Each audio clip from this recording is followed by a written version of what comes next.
We live in a time of unprecedented challenges: a global pandemic, climate change, and growing needs in our cities. We won't solve the problems of tomorrow with the solutions of yesterday. It will take creativity. It will take a commitment to finding a better way. It will take new avenues of collaboration. In a word, it will take innovation. At the Shield Center for Innovation at Boston College High School, we're committed to creating the next generation of innovators. Students who are learning what it takes to create a better future, finding ways to serve those on the margins, and embracing change at every turn. Whether bringing innovators into our classrooms or leaving our campus to see innovation at work, our students are becoming innovators in Boston and beyond.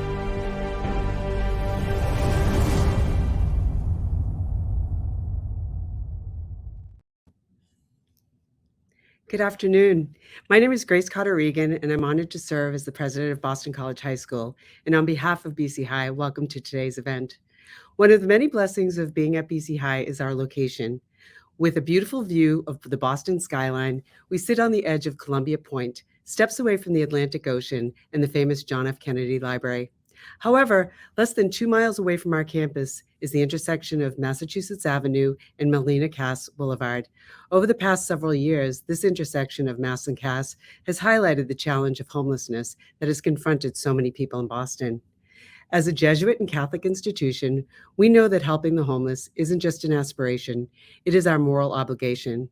In his Universal Apostolic Preferences, Father General Arturo Sosa, Superior General of the Society of Jesus, writes that we must walk with the poor, those whose dignity has been violated, in a mission of reconciliation and justice.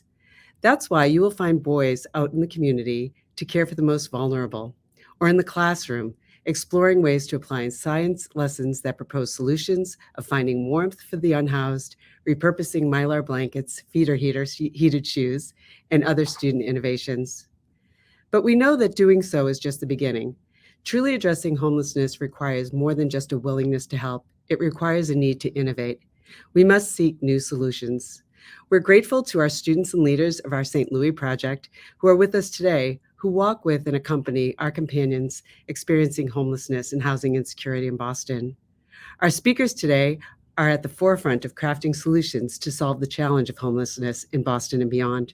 We're honored to be joined by 3 individuals who can tackle this issue from different perspectives and bases of experience.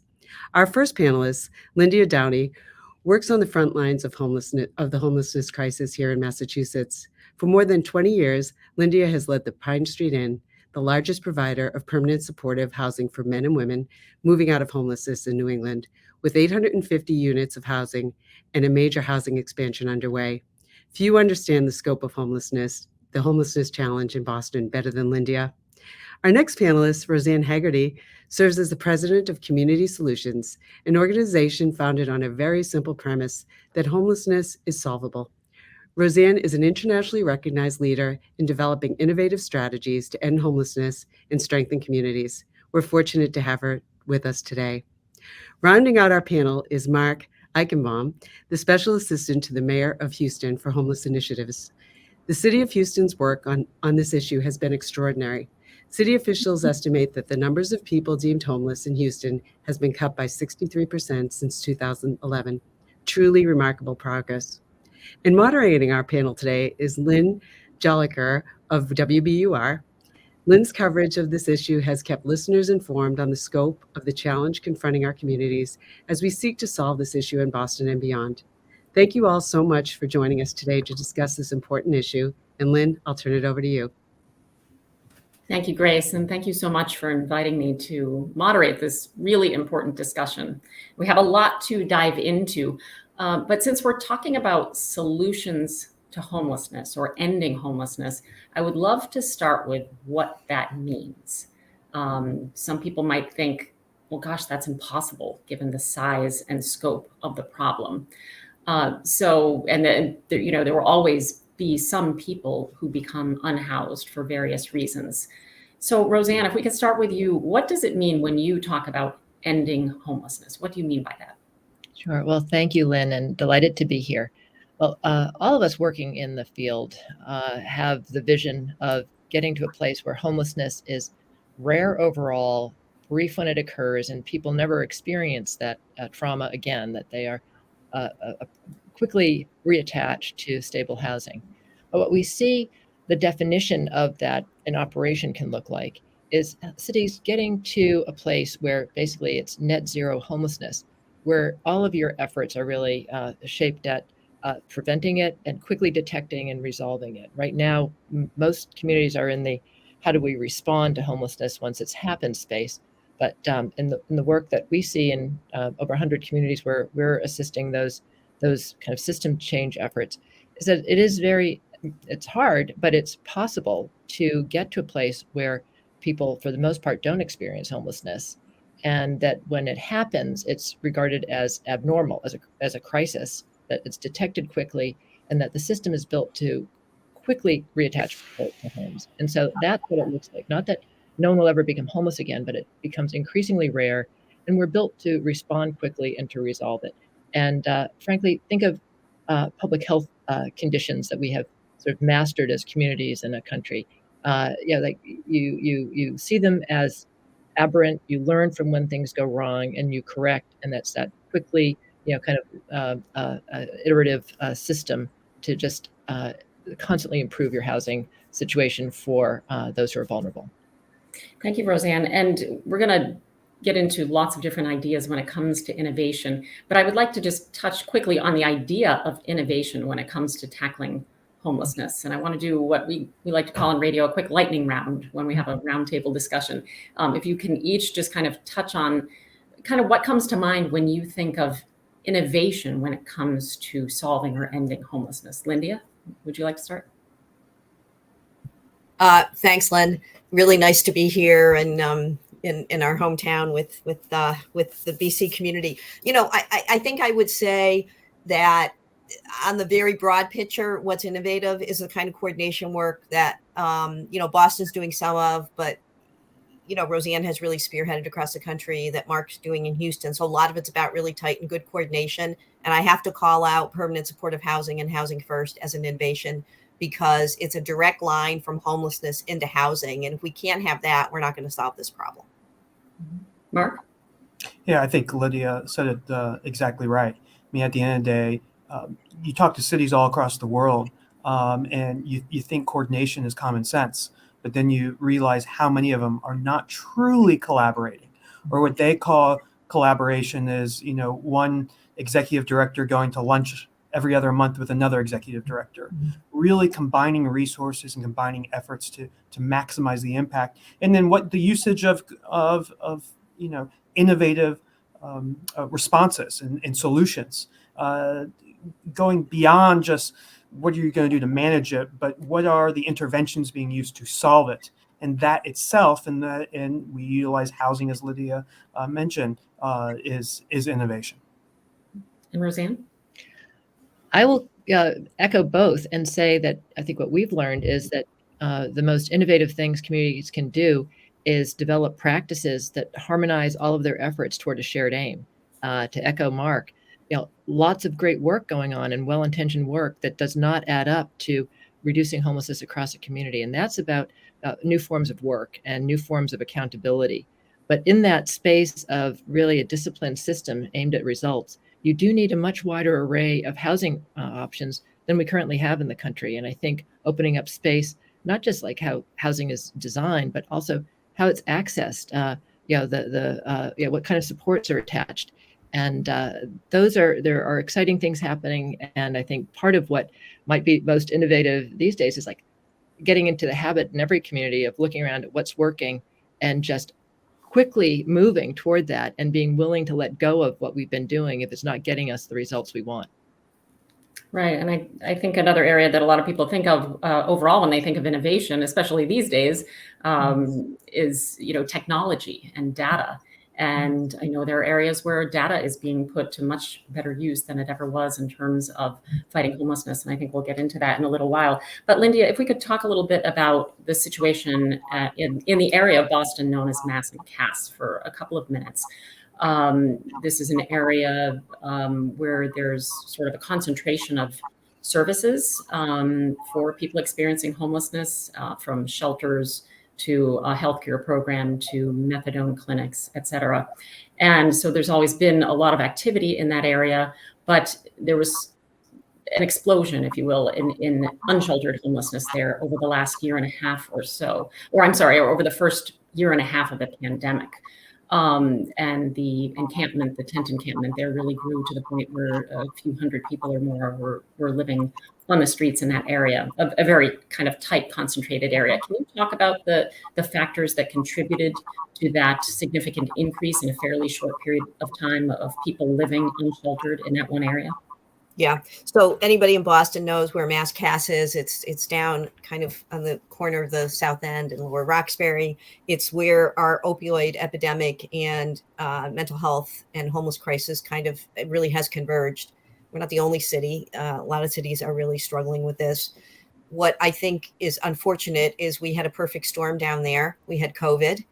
We had a new set of drugs like fentanyl and a number of other drugs. We're starting to see more meth down there. And so you're seeing, as people know, a lot of drug activity, a lot of encampments.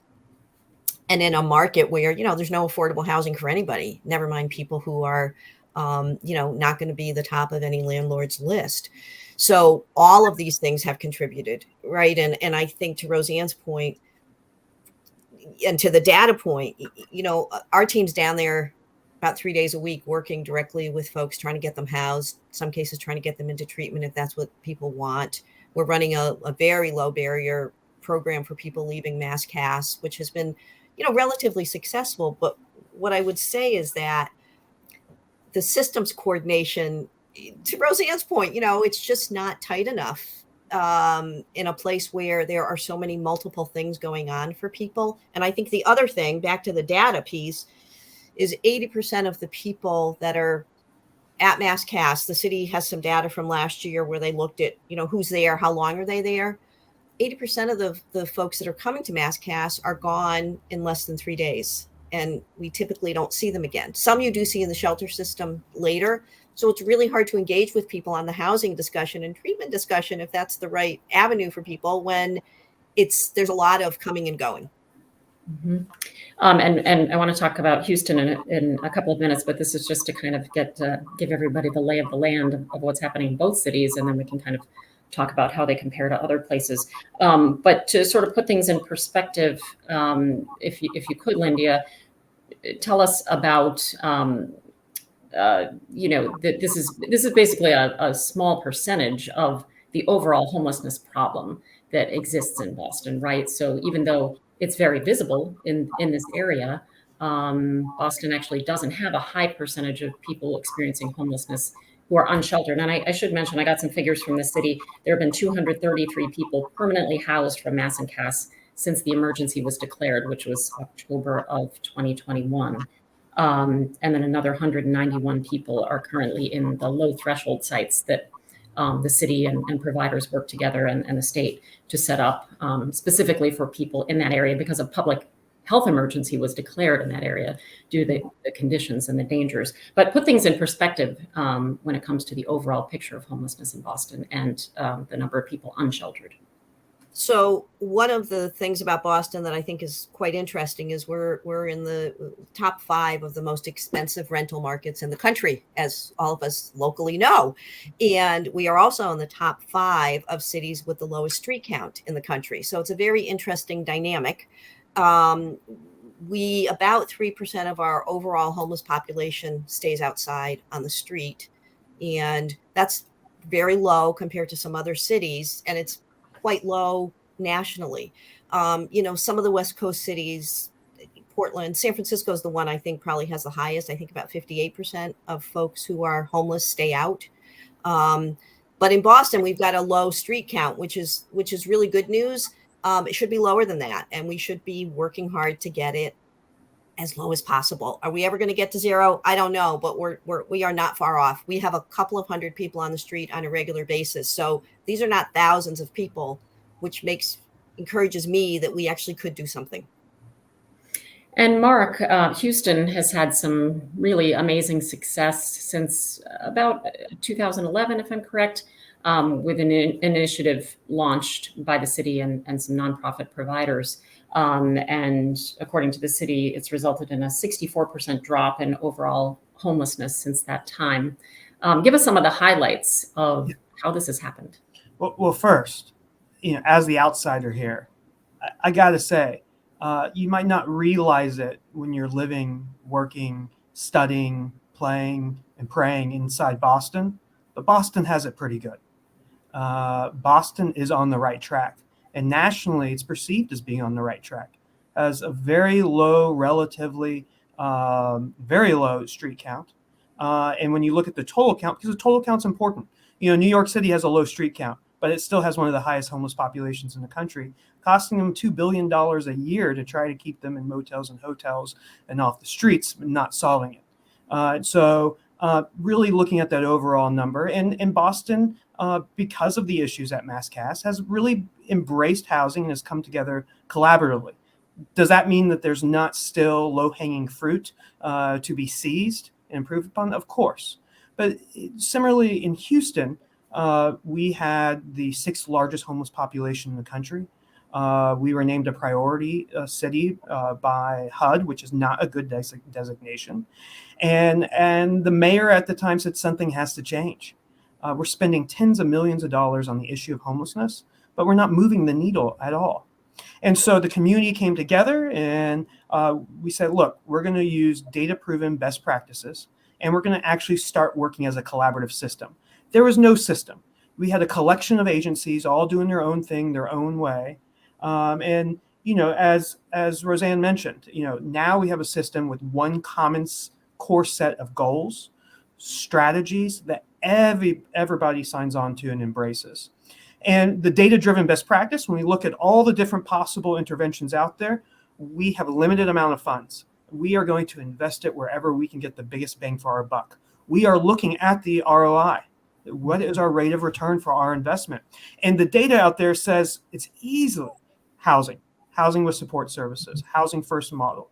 I hate using the term permanent supportive housing because it's been taken out of context, and we can talk about that later. But we have now housed over 21,000 individuals permanently during Mayor Turner's administration alone.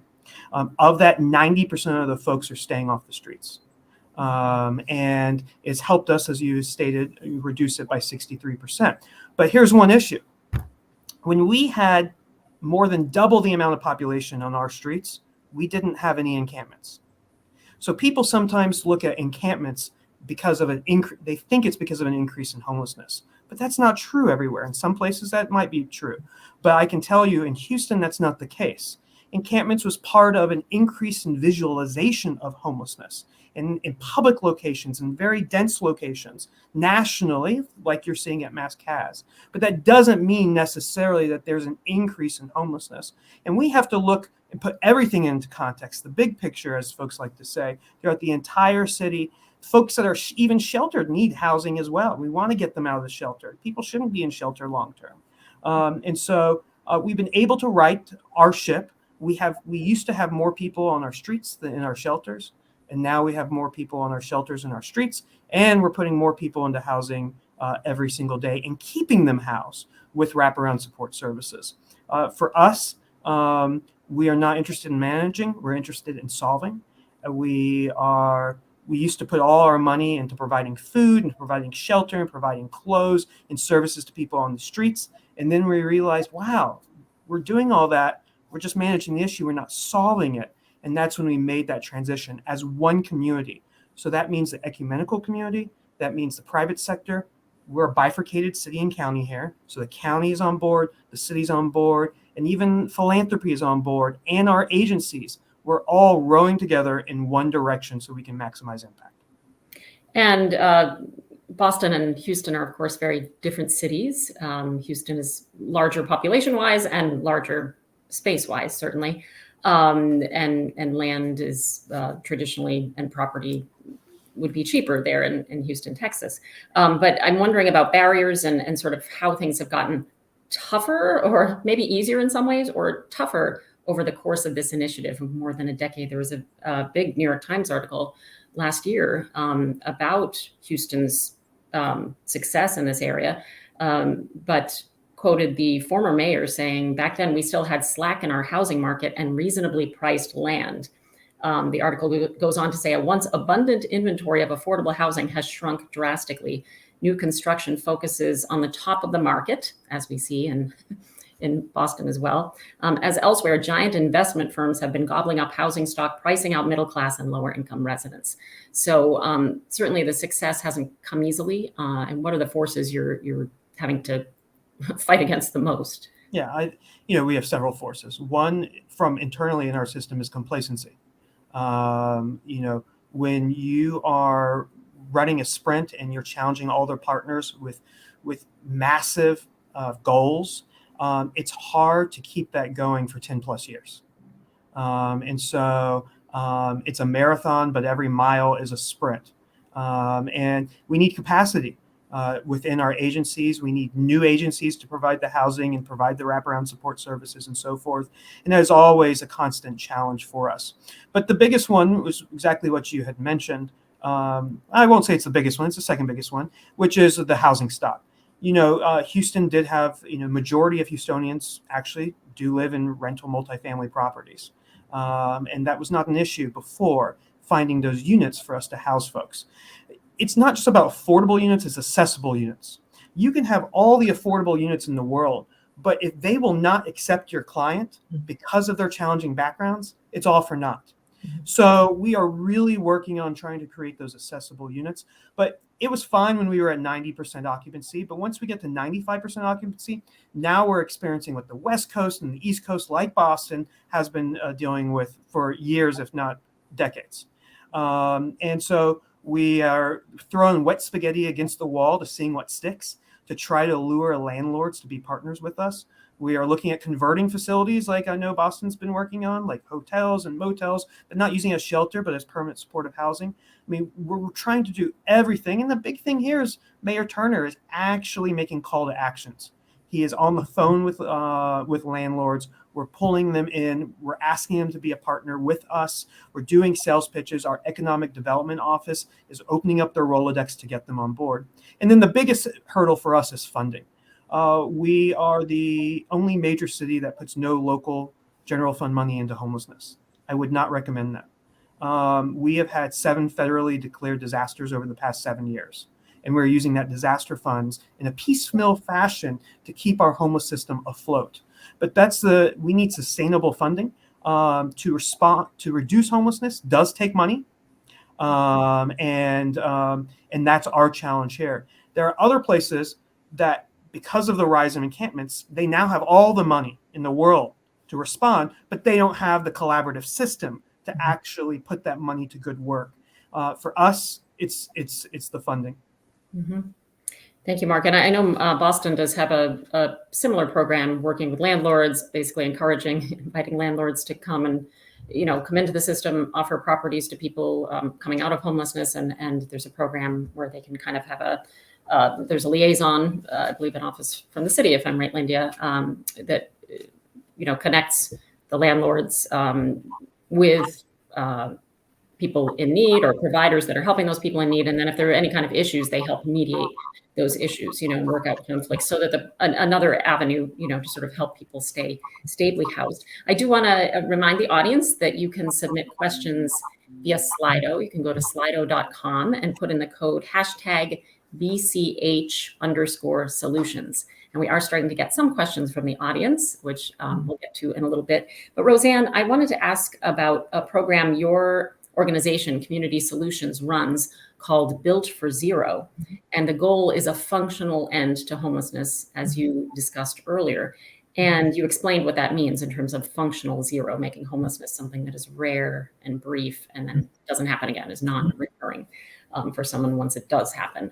And I believe you're working with just over 100 communities right now, and you've said that 14 of them have achieved that functional end to homelessness in at least part of the population, chronic people who have experienced chronic or long-term homelessness, or the homeless veteran population. Can you talk a little bit more about that and put it in some context as well? Because 14 communities, they could be very different communities, right? Ending homelessness or a functional end to homelessness in a small rural community is very different from in a large urban area. Yeah, absolutely. And I think what's also noteworthy, Lynn, is that more than half of the 105 Built for Zero communities are also seeing statistically significant reductions in homelessness in one or more populations. So beyond the 14 who've gotten to that functional zero end state for chronic and or veteran homelessness, we see that, as we are all saying, the more disciplined and focused and accountable your system is, everybody rowing in the same direction, learning as they go what's working, what isn't, putting their resources in the highest leverage opportunities, you do see progress even in across communities of very different sizes and types. The communities that are at functional zero include like Bakersfield, California, and Montgomery County, Maryland, and Bergen County, New Jersey, and just lifting up a California community with California's challenges are of such a scale, but that kind of disciplined work, they have been able to get to functional zero chronic homelessness. And Montgomery County, just outside Washington, D.C., also Arlington, Virginia, just outside Washington, D.C., very high cost housing markets. They've gotten to this functional zero measure of veteran homelessness, very close to ending chronic homelessness in both communities. And like Bergen County, New Jersey, it's the same housing market as New York City. And yet, this idea of discipline, using your resources toward an accountable, measurable end state is the starting point for beginning to shift toward a place where your citizens actually, and all of the key participants in this effort are beginning to see we need to kind of all row in the same direction. That kind of measurable change generates more change. And one thing I'd like to just track back on, because I think Houston is such a good example of this kind of discipline, and I'd love Mark's take on this. But one of the things I've observed in Houston is they sort of learned to work this way after some of those natural disasters that Houston has coped with. And it's kind of like this, imagine an emergency management team that is just really clear that like whatever our 5-year plan was, like we got to let it go in the face of what's actually true in front of us. And how do we get to keep people safe and deal with the crises in a solutions oriented way, and that discipline of working as though this is an emergency and we just have to be responding in real time to what's true, what's going to move the needle. And I think Houston has taken a lot of the practices of like cutting through red tape, bureaucracy, and just making that goal the center of its efforts. And so if Mark has a chance to speak about that, that might help folks maybe understand what we're talking about the power of real collaboration behind an urgent goal. Thank you. And I'd love to talk a little bit about the data piece, because cohesion and coordination is one thing. And I know, in Boston, it was said that for a long time, for decades, since shelter programs started springing up in the 80s, that it was kind of this disconnected system, not really a system, because they're all working independently, kind of doing their own thing, housing programs doing their own thing, lack of coordination. And that has changed a great deal over the last, 8 to 10 years. But the data piece in that is so important, because before that, no one had really a sense of how many people were coming into the system and needing help, and how many people were going out of the system, again, if you can really call it a system, but how many people are entering homelessness, how many people are moving out, what the demographics are, what the needs are. So let's talk about that a little bit, Roseanne, and then Lindia, how data has changed things for the communities you work with, Roseanne, and for you at Pine Street, Lindia, and Boston overall. Yeah, this really has been the revolution, Lynn, to realize that homelessness as a dynamic problem in every city, it's going to look different today than it looked yesterday, because people are coming in and out of the state, as Lindia was describing, at mass and caste. Just the movement is something that, like, I think all of us did not understand for a long time, that you can't solve a problem like this unless you can see it whole accurately and in real time, and that everybody's looking at the same picture of reality. And so foundational to the work that the Built for Zero communities do with our support is creating what we call a by name list, which is like everyone who is interacting with those experiencing homelessness in a privacy protected, subject to individual release fashion, has created this comprehensive real time, to at least a monthly, they can update their information monthly picture. And so everyone is seeing how the where the opportunities to prevent homelessness are, who's falling out of housing after they've been assisted, how they are accelerating their housing placement rate and what the blockages are, who's coming back into homelessness after not being seen for a period of time. And so it really is shifting through data to this common picture of the problem that reveals the sub problems that can be addressed and how the community is doing overall. Again, it's very much modeled on effective public health practice, where you cannot get to true solutions if everyone doesn't see the comprehensive actual picture. Linda, can you tell us how that data is actually collected? What's changed now in terms of the information you have about people who are accessing services, and what's happening with them as they move through and try to get housed and then eventually do get housed in permanent? Yeah. So to Roseanne's point, for a long time, we didn't have good data in Boston. This is a scary example, but when I first came to Pine Street, we kept the guest name on a little index card, went in a file drawer at the front desk of the shelter, and very basic info. We knew nothing about trends. We knew nothing about length of stay. And when we first were able to start to digitize our data, right? And we now, if you come into shelter in Boston, you basically get a swipe card with an ID on it. That's how you get your bed. You get swiped into, you swipe in, and that allows us to really track length of stay. And in Boston, we have a data sharing agreement with some non-confidential data. But the biggest takeaway for me, Lynn, was when we did our very first data run in the men's shelter, 13% of our guests were taking up 50% of the bed nights in shelter. So we had a very small group of people who were homeless 365 days a year. None of them were moving out. And I remember going to staff and saying, listen, there's a small group here that's really stuck. And they said, no, everybody's here all the time.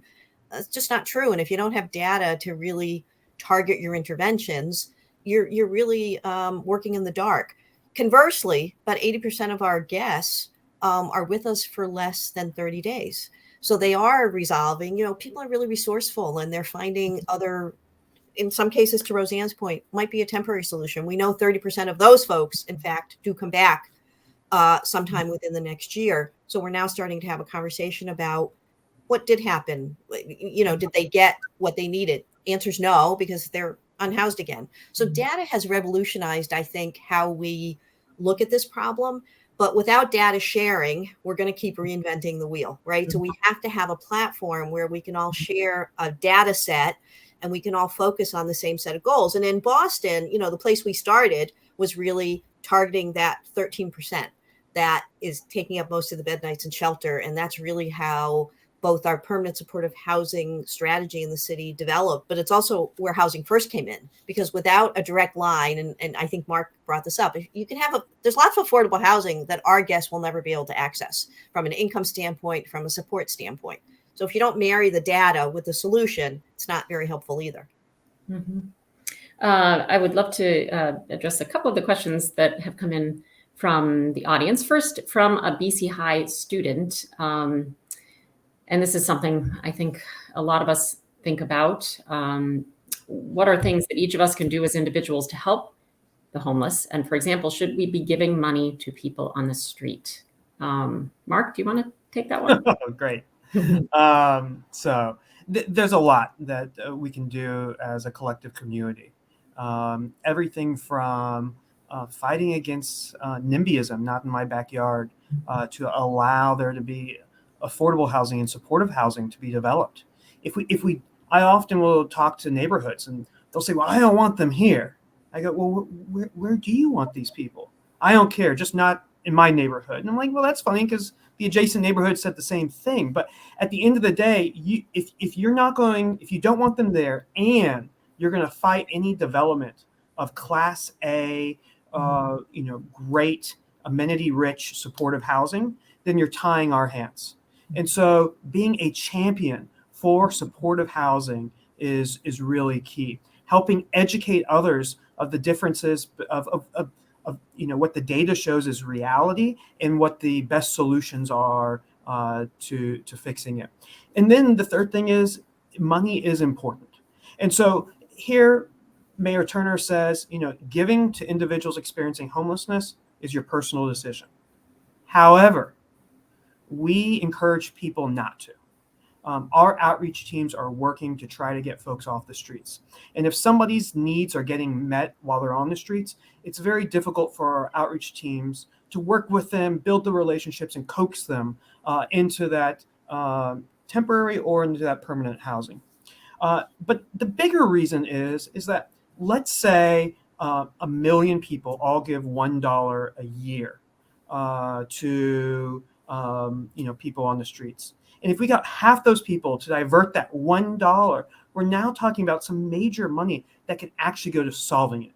I know this is not popular, and this doesn't mean the great work that's going done using food and using money as a way to develop relationships with the sole purpose of getting them permanently off the streets into housing.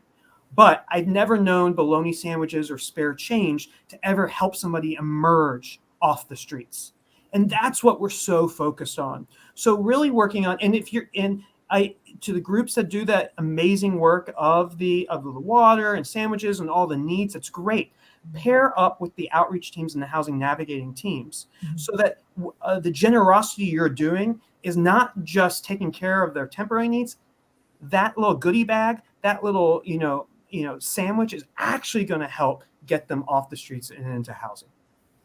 Lindy or Roseanne, do you want to add anything to that? Because I know there are different perspectives on that. A lot of people ask the question, well, if I give money, what if the person goes to use that for drugs? And the response to that from some is, well, that person has a disease and that's your prerogative.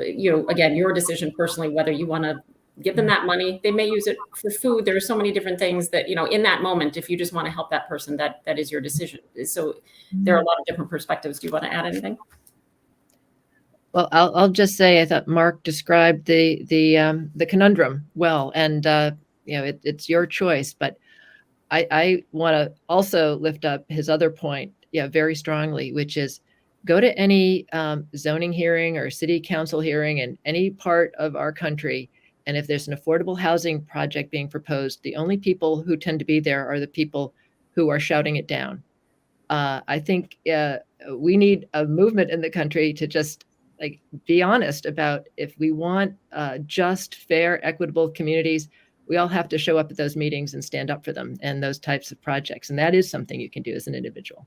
Lindy, I know Pine Street Inn has had a variety of responses. We don't have to get into it in detail, but you've had both very supportive communities and some communities not being so supportive in terms of developments. Pine Street Inn is doing, creating permanent supportive housing, not new shelters, but permanent supportive housing. Yeah, I mean, I think, Mark and Roseanne hit the nail on the head, right? Show up at the zoning hearings, write a letter to the city. A lot of the BC community, you live in the city.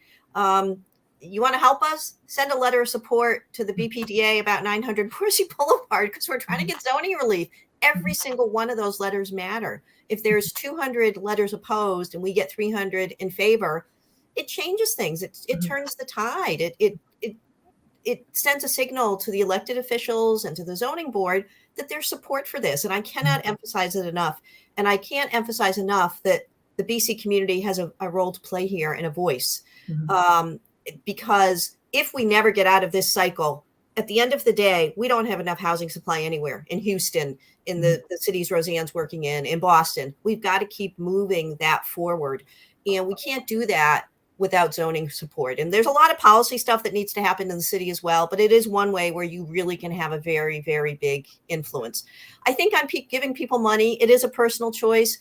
I tend to carry gift cards. So I have CVS gift cards or Walgreens gift cards. And I usually keep a few gift cards with me when I run into people I know on the street, so that they can go get something to eat. They can get something to drink if they want. Our folks, both in shelter and on the street, really appreciate that. It kind of takes away the question of, am I giving people money and they're going to use it to get high?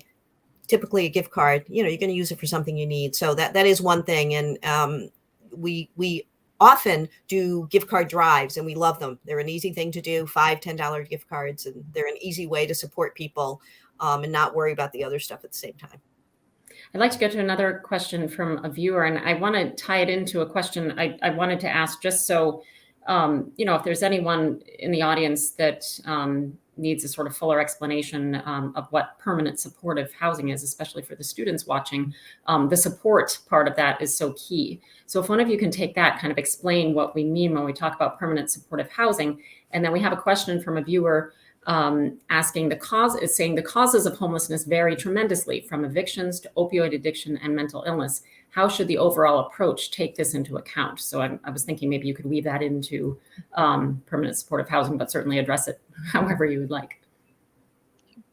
Lindy, would you like? I'll try. Permanent supportive housing is affordable housing where the supports that an individual or family need to rebuild their lives and maintain their health and housing stability are woven in. Either they're on site, or there's a case management team that often involves health, mental health, employment support that regularly keeps in touch with and supports that individual or household.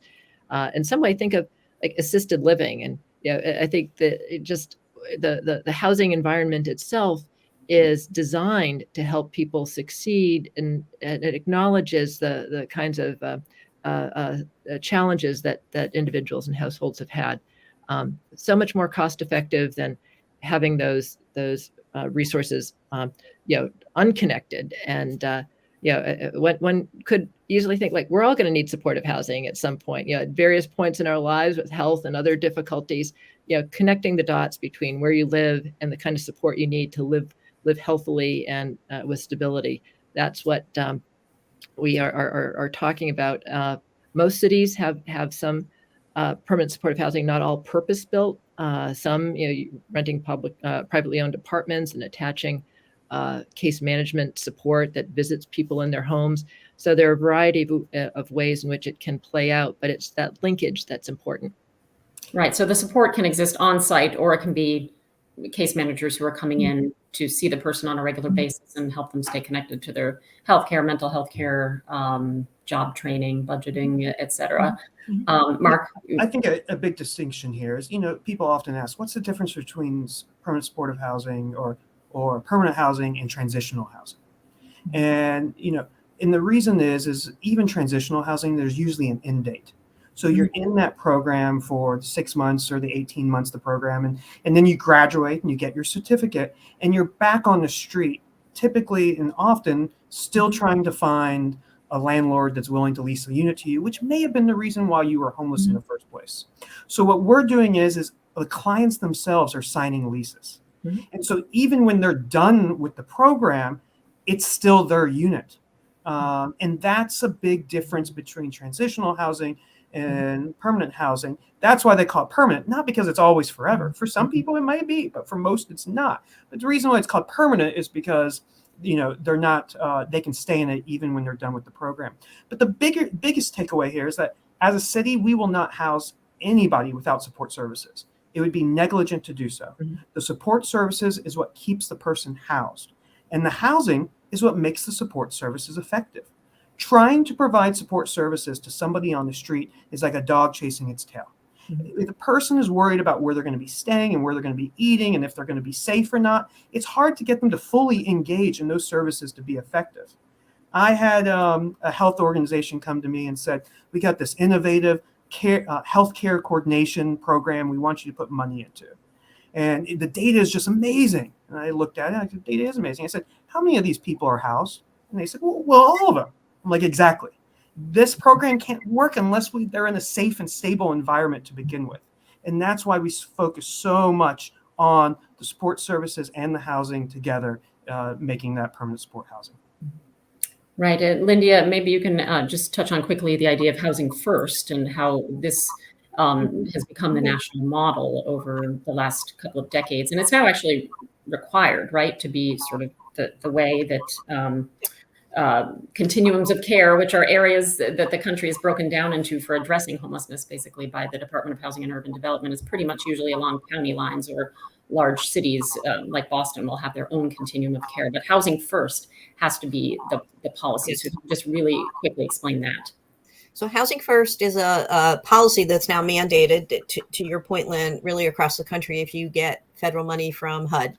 And that means, the best way I can describe it is very low barrier or barrier-free housing. There are no barriers to you getting this housing. So if you have a criminal history, that's not going to be a barrier.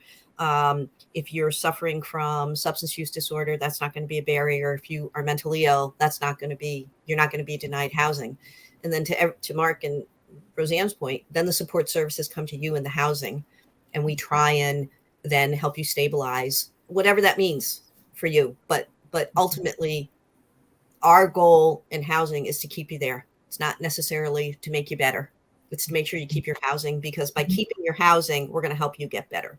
And, when we first started this discussion about Housing First many years ago, I don't know if Monsignor Kelly, who's one of our founders, is listening. He might be. When I went to the board and said, look, we want to try this, Monsignor Kelly said, it'll never work. And one of the first people we ever housed was a fellow who had been homeless for well over 15 years, suffered from schizophrenia. We opened a very small building. We had gotten some support dollars from the Department of Mental Health. This fellow had schizophrenia. He slept on our floor at Pine Street every night, in the lobby floor on newspaper, wouldn't even take a bed. We bought this little building with private dollars. The building wasn't done, and he wanted to go over and check it out. And he went over and he said to the staff person, I'll take this room. And I got a call at home saying, hey, Sam's over here and he wants the room. And, we had no staff. The paint wasn't even dry, if I remember. And I said, well, let him spend the night, see how it goes. Maybe he'll stay. So they got him a blanket and a pillow, and they put him in the room upstairs in the building. And I said, go over and check on him a couple of times and go see how he's doing in the morning. They go over in the morning, and Sam, no, they knock on the door, no answer. Finally, they get the lock off the door, and Sam's sleeping on the floor, and all the stuff is on the bed. And they say to Sam, what's up? We've been trying to, wake you up for 45 minutes. And he says, I haven't had a good night's sleep in 20 years because I've been homeless all that time. And I've slept outside, or I've slept on the floor. And he said, I've been so afraid. And Sam lived out his life in that house. He started doing all kinds of things that everybody said he couldn't do, including paying the rent, frankly.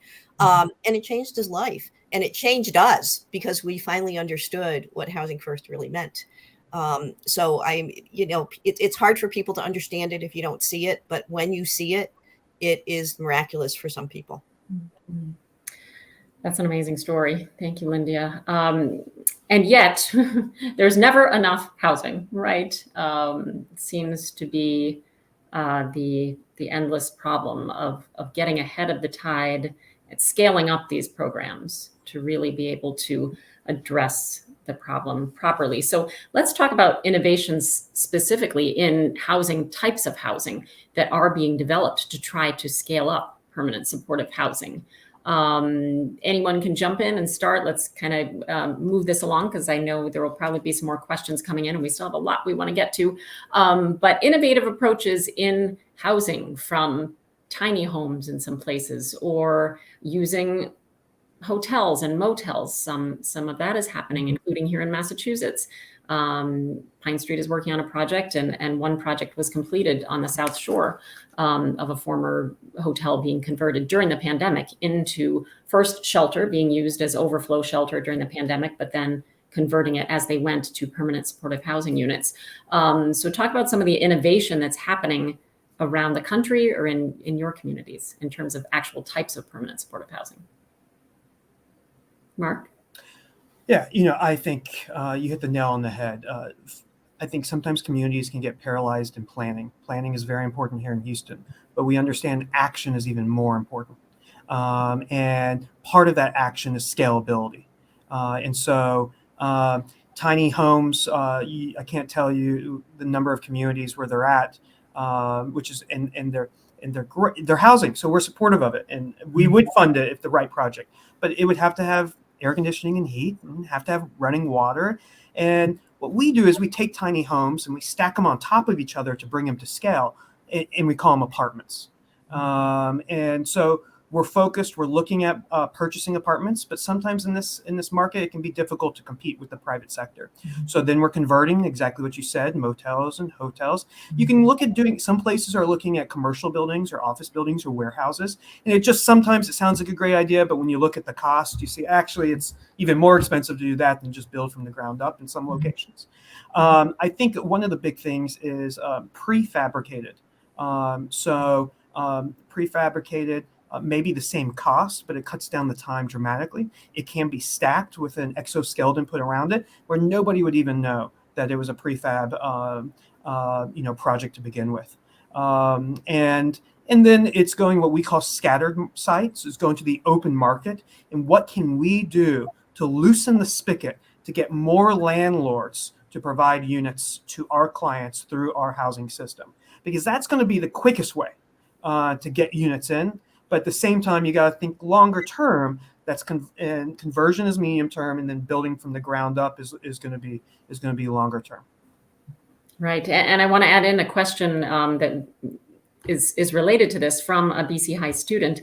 Are there any innovations in materials that will make creating temporary shelters easier? So I think we're talking about both shelters and housing here, and you mentioned the prefab or modular construction. So that's sort of a different use of construction materials, a different method of construction, which is happening in one place here so far in Massachusetts. Right, and there's always a flavor of the month. So like Austin was doing concrete housing, and that was the big thing, and you'll see all this media, and that's great.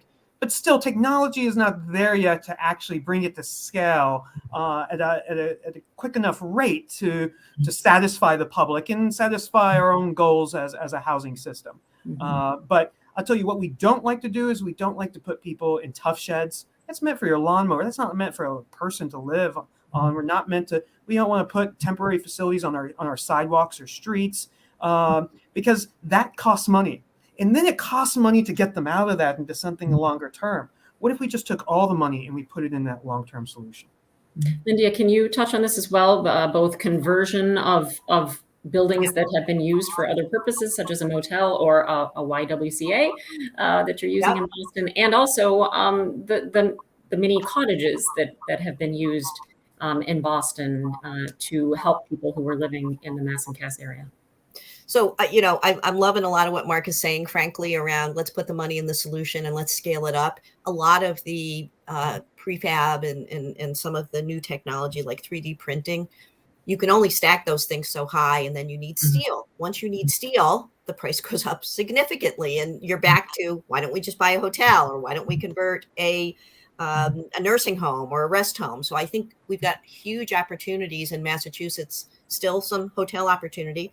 I think we've got rest home and nursing home opportunities. Those type of buildings are set up really well to build what we build units that are about 350 square feet. They're the size of a decent sized hotel room. This hotel that we're, hoping to redevelop, we'll put a kitchenette in. We will do some a little bit of systems work, but they're pretty easily convertible, frankly. You've got a bathroom. This building has great handicap accessibility. So I think there's a lot of opportunity. I think the small huts, again, to Mark's point, the cottage communities, those are really transitional. They're not permanent housing. They're a means to an end to get people from Mass Cass out of Mass Cass, frankly, and out of that environment so that we can start to work on what's next for them. But they're not meant to be permanent, and you couldn't really live there permanently. There's heat and other issues. I mean, I think it's been a fabulous experiment. I think the outcomes have been really good. There's been really nice movement. But we don't have a lot of land in Boston. And so we've got to, if we're going to get some scale, it's going to be hard to scale it using these cottages because, you can't stack them. They're all one-offs. So I think we've got to look at some existing buildings and some conversions, both in terms of cost and efficiency. I know we're running out of time. I'm hoping we can get to two more questions quickly. One really important one in terms of inequities. When you're looking at homelessness and the disproportional number of people of color experiencing homelessness, and how can innovation, how can the innovative new approaches, data, et cetera, how can that help in terms of addressing inequities, looking at the inequities that exist, so you really have a full understanding of them, and making sure you're approaching the solutions through that lens to make sure you're breaking down these inequities. Roseanne? Sure. Well, the Built for Zero community sign on to implement a framework for achieving a racially equitable homelessness response system. And after just extensive work with people with lived experience of homelessness, of people of color, especially Black and Native Americans, are disproportionately homeless, as well as leaders in the racial equity field and service providers, we identified that there are sort of four key things that communities need to focus on. And data drives so much of this, but it's like, are you getting equitable results at every step of the process? Are people of color seeing the same number of apartments? Are they spending more time in the system? Are their housing needs being detected as quickly? And so there are many different moments you really have to check this. But two other things besides just like, do you have the data and are you getting the outcomes? Were found to be really meaningful. And so we're very much like in the process of figuring this out with communities. But do people of color have decision-making power in your system? Like are there ways to intervene and say this is not working, and to have that insight actually drive change? And then also, do people have an experience of their dignity being preserved? Do they feel that they have been treated with respect in the system's response to their experience of homelessness? And so those are qualitative components that matter enormously, but those are ways that we're going about it, and certainly learning as we go. This has been a too long overlooked component of how we need to respond to this issue. Thank you so much. Well, I think we should leave things there. This is a conversation we could, I'm sure, carry on for another hour very easily. But thank you so much again to all of our panelists. And I will send it back to Grace Cotter-Regan. Great. On behalf of the Shield Center of Innovation, thank you, Lynn, Lindia, Mark, and Roseanne, for sharing your expertise, advocacy, compassion, and leadership. We're so grateful for being here today. We also want to thank Jack Shields for his vision and generosity in founding the Shields Center for Innovation. Our students are given opportunities to innovate and change the world. We're creating a track for Boston's young innovators, expanding the pipeline of tomorrow's leaders and problem solvers through the Shields Center. So thank you, Jack. And Lindia mentioned Monsignor Kelly, who, along with our former board chair, Bob Walsh, are two of our BC High alumni who are men for others who helped found the Pine Street Inn. So we just want to acknowledge their leadership and look at the boys. You have role models to follow. You will be changing the world. So thanks for joining us today at BC High. We're grateful for your time and your presence, and have a wonderful day at BC High.